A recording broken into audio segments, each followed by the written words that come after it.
Vino Hamaduna Yeloeno Aleno Mahaseya Leno Polenaleno Mahaseya Leno Polenehu. Vamos a hablar sobre lesiones físicas que una persona puede, Dios no lo permita, causar a otra persona. Una persona le está prohibido golpear a un semejante, bajo ninguna circunstancia. El que así lo hace es culpable de violar un mandamiento divino, como está escrito: si fuera el delincuente digno de ser azotado, 40 azotes le podrán dar, mas no más de eso.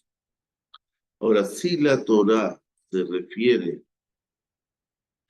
a personas pecadoras, personas que hicieron mal a otras personas, ordenando que no deben ser castigadas por sus culpas más allá del límite prescripto, ¿cuánto más entonces debe aplicarse esto al castigo de los justos? Aquel que levanta su mano contra otra persona, aun cuando no lo golpee, sino solamente levanta su mano, es denominado Rasha, malvado. Como está escrito, dijo entonces al Rasha: ¿por qué hieres a tu prójimo? No dice por qué le has herido o por qué le has pegado, sino por qué hieres. ¿Por qué le vas a golpear en futuro? No por qué le golpeaste, sino por qué le vas a golpear. Aunque todavía no le haya golpeado, ya se considera un malvado porque le levantó la mano. Tiene la intención de arreglar los golpes y no arreglarlo como persona civilizada. El que castigaba a un semejante era excomulgado por los antiguos jueces de Israel y no podía ser contado para el minyan, para el rezo, entre 10 personas, ni tampoco ser llamado para asuntos religiosos en público.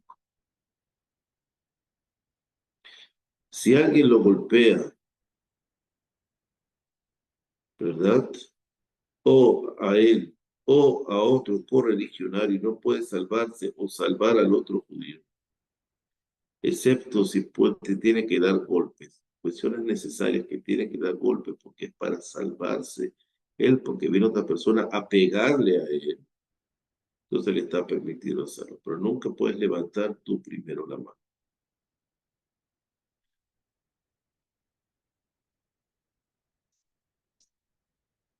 No se debe arrojar vidrios rotos o cosas semejantes en lugares donde puede lastimar a alguien. Si le cayó algo, como el resto de una lata, como el resto de un trabajo que estaba haciendo con tornillos, clavos, con vidrios, cualquier cosa punzante, cualquier cosa que pueda dañar, piedras, etcétera, que puede hacer daño. La persona tiene que recogerlos y cualquier cosa que pase es culpa de ella, que dejó tirado esas cosas, porque debe prevenir todo eso.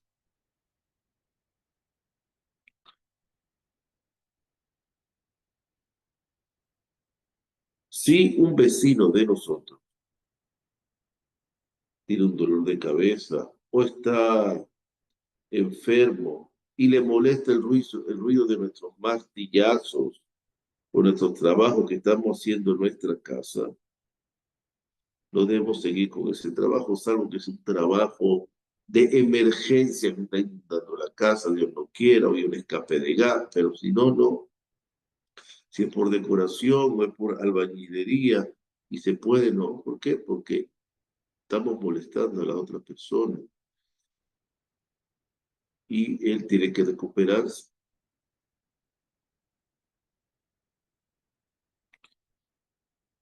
Existen muchos tipos de injurias que no se deben ocasionar ni al vecino ni a nadie.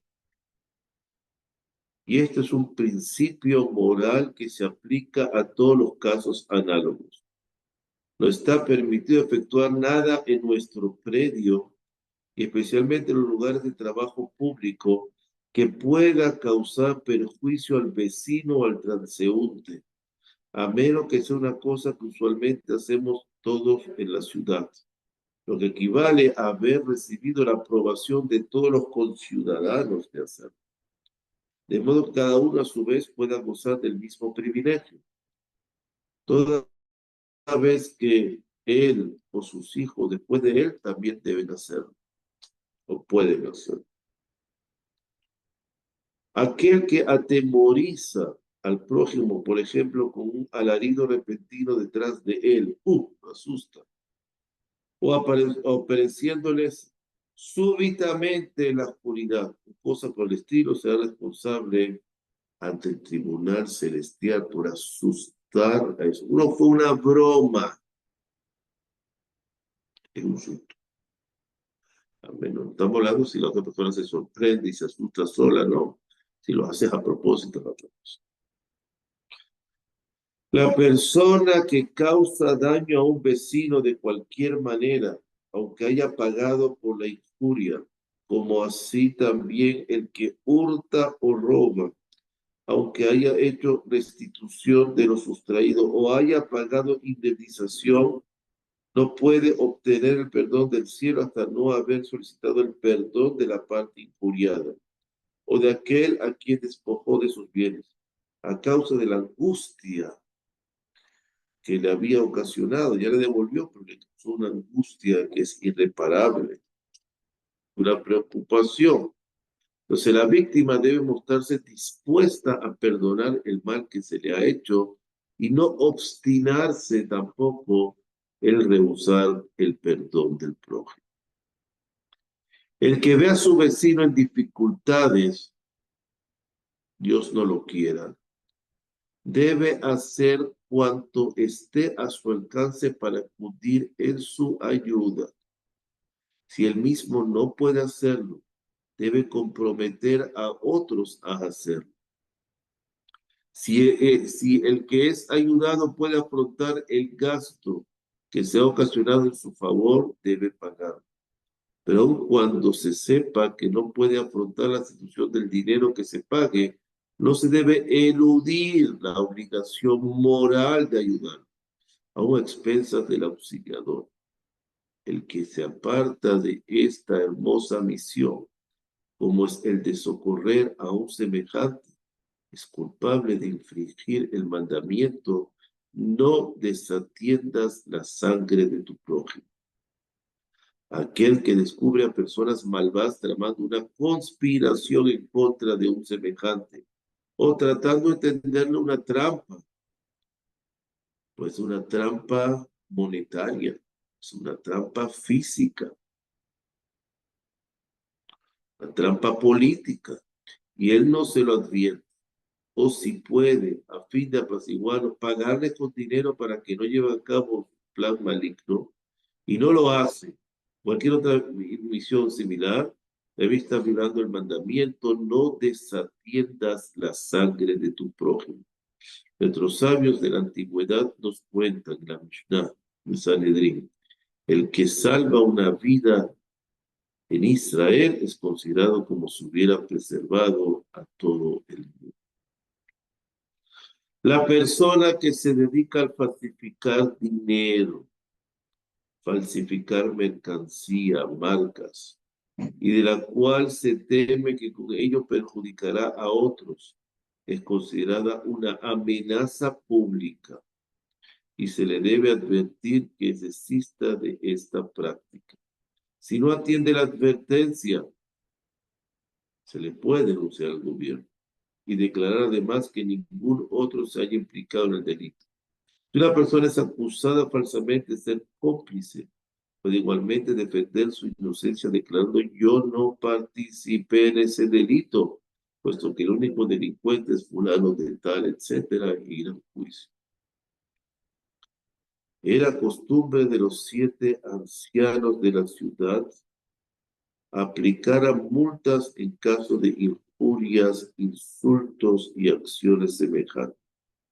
Pero ellos no deben proceder independientemente del tribunal y de muchas diversas leyes concernientes a eso, por lo tanto no se acostumbra hoy en día a hacerse. Cuando una mujer atraviesa por un parto difícil, está permitido que el médico suprima a la criatura antes de su nacimiento, ya sea con una droga o con un instrumento, pues como todavía no ha nacido, no se le considera un ser viviente. Está permitido en consideración a la madre sacrificar a la criatura, ello es análogo a un caso de autodefensa de la madre. Con todo, tan pronto como la criatura saca fuera su cabeza, no se le puede herir, en razón de que no se debe sacrificar un ser viviente para salvar a otro. Y esta es la ley de la naturaleza. No es el aborto que dicen, el aborto solicitado o el aborto que yo lo puedo decidir. ¿Por qué? Porque ya eso ya está matando a propósito. En caso de que la madre sufra peligro, se le